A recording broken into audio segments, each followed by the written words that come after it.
সুবহানাল্লাহ সুবহানাল্লাহ সুবহানাল্লাহ সুবহান। হুজুর দাঁড়ান।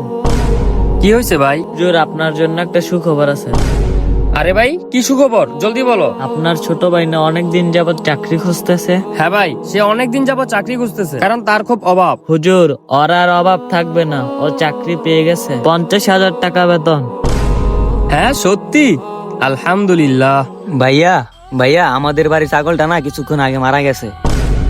হ্যাঁ কি বলো? হ্যাঁ ভাই, সত্যি মারা গেছে। আমাদের ছাগলটাও মারা গেল।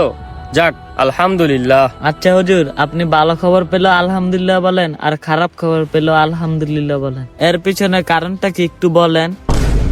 তাহলে শোনো ভাই, আল্লাহ তাআলা যা কিছু করে আমাদের ভালোর জন্যই করে, তাই আমাদের সর্বাবস্থায় আলহামদুলিল্লাহ বলা উচিত। ঠিক বলেছেন ভাই।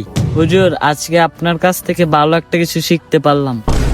তাহলে থাকেন, আসসালামু আলাইকুম। ওয়ালাইকুম আসসালাম। আসো। তো ভাইয়েরা, ভিডিওটা দেখে কে কি বললেন অবশ্যই জানাবেন, আর ভিডিওটা ভালো লাগলে আমাদের চ্যানেলটাকে সাবস্ক্রাইব করে দিন।